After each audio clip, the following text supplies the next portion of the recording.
이것이 못난이 배추라 불리는 곰보배추입니다. 정식 명칭은 배암자직이라고 합니다. 곰보배추는 두해살이 풀로 추운 겨울에도 채취할 수 있는 약재로 방석 같은 모양으로 땅바닥에 바짝 엎드려 잎과 뿌리로 겨울을 나는 로제트형 식물입니다. 곰보배추는 이름으로 인해 배추의 한 종류라고 생각하시는 분들이 많은데 논과 밭에서 자라는 잡초로 허브과에 속하는 풀입니다. 곰보배추라고 이름이 붙여진 이유는 잎의 생김새가 올록볼록하고 배추 모양을 닮아 곰보배추라고 부릅니다. 예로부터 감기를 다스리는 전통의 약재로 전해져 내려오는 곰보배추는 독성이 전혀 없고 잎과 뿌리, 열매까지 모든 부분을 다 약재로 사용될 정도로 우리 몸에 좋은 다양한 효능들이 많은 참 좋은 풀입니다. 곰보배추는 기관지 건강 및 폐 건강에 좋은 호흡기 치료 약재입니다. 곰보배추는 플라보노이드와 사포닌 성분이 풍부해 면역력을 길러주고 기관지와 폐를 건강하게 해줍니다. 곰보배추는 폐 기능을 증진시키고 기관지의 항균 및 항염작용을 일으키며 천식, 기침, 가래에 효과가 있습니다. 곰보배추에 함유된 페놀 화합물과 히스피둘린, 에우카포놀린 등의 성분들은 기관지 염증과 과도한 점액 분비를 줄여주어 기침과 가래를 진정시켜주고 기관지의 염증을 줄여주어 기관지 질환에 탁월한 효능을 보입니다.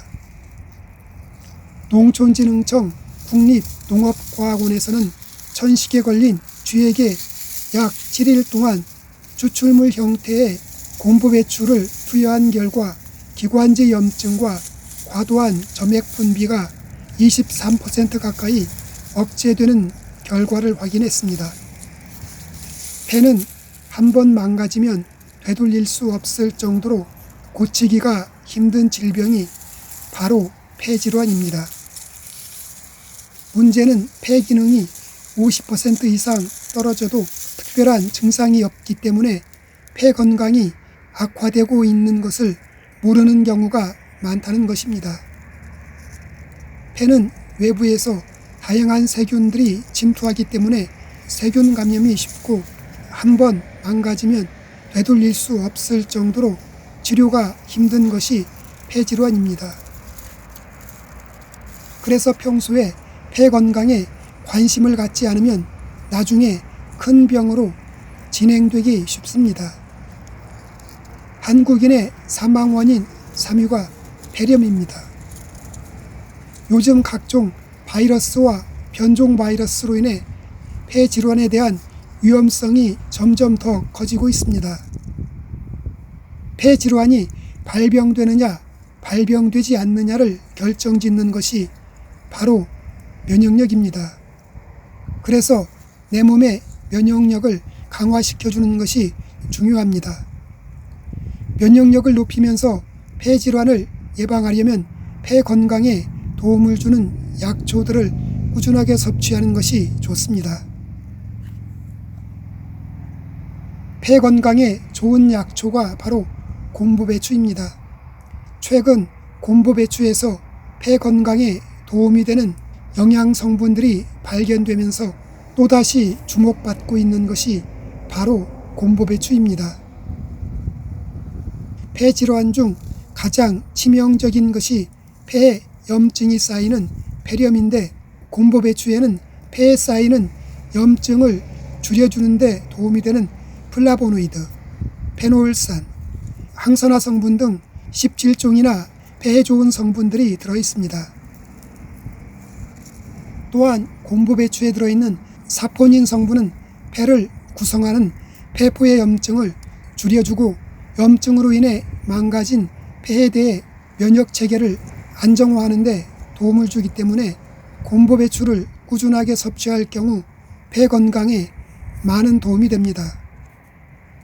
최근 농촌진흥청에서 곰보배추 속 페놀 화합물이 폐의 염증을 줄이는 데 도움이 된다는 연구 결과를 발표하기도 했습니다. 폐결핵으로 고통을 받았던 이해숙 씨. 그녀는 여름뿐 아니라 가을과 겨울에도 감기를 달고 살며 가래 속에 각혈까지 나와 병원에 가서 검사를 했는데 폐결핵 진단을 받았습니다. 결국 우울증까지 찾아왔는데 양약으로는 완치가 안 될 것 같아 운동과 폐 건강에 좋다는 곰보배추를 섭취하며 지금까지 폐 건강을 지켜오고 있습니다. 이제는 감기 기운도 없어졌다는 이해숙 씨는 얼마 전 폐기능 검사 결과 거의 정상 수준이 되었다고 밝혔습니다. 또한 30년 가까이 흡연으로 인해 폐가 새까맣게 변해버린 최인성 씨는 1년 동안 곰보배추를 꾸준하게 달여 마시고 나서야 지금은 폐가 백옥처럼 깨끗해졌다며 이제는 폐 건강을 위해 금연을 하고 있다고 말합니다. 곰보배추 효능 중 또 한 가지는 무릎 및 관절에 좋은 효능과 더불어 연골을 재생해주는 효능입니다. 농촌진흥청 국립농원과학원에서는 연골이 얇아진 골관절염 실험 대상 동물에게 곰보배추 추출물을 먹인 후 연골 조직이 정상 수준으로 회복되는 결과가 나타났다며 곰보배추가 관절 및 연골 회복에 도움이 된다는 실험 결과를 밝히기도 했습니다. 더불어 곰보배추 효능과 관련하여 골다공증 치료 가능성을 찾아낸 한국생명공학연구원의 연구 결과도 나와 있습니다. 한국생명공학연구원에서는 곰보배추 추출물이 뼈세포의 파괴를 막고 골밀도를 높여 다기능성 골다공증 치료 효과를 갖는다며 곰보배추 추출물을 이용해 골다공증 치료가 가능한 소재를 개발했다고 밝혔습니다. 곰보배추는 식용이 가능한 것으로 기존 골다공증 치료제와 비교했을 때 부작용의 위험이 낮고 저비용으로 치료할 수 있다는 장점이 있습니다. 곰보배추에 함유된 시니그린 성분은 암세포 증진을 막아주고 발암물질을 제거해주기 때문에 항암작용이 뛰어난 약초입니다. 곰보배추의 겉잎보다는 속잎에 시니그린 성분이 3배 정도나 더 많이 들어있으니 참고하시기 바랍니다.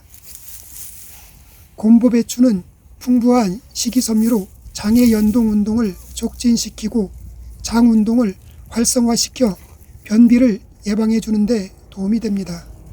또한 곰보배추는 배에 가스가 자주 차는 분들의 증상을 완화시켜 주는데 도움이 되고 설사와 염증성 장질환에도 치유 효과가 있습니다.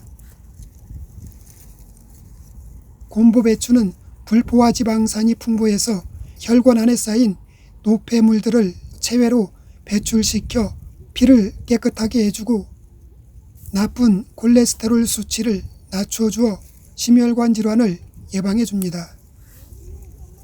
곰보배추는 특별한 부작용은 없지만 성질이 차가운 편이라 평소 몸이 차가운 분들과 맥이 약한 분들 그리고 소화가 떨어지는 분들은 가급적 소량으로 섭취하는 것이 좋습니다.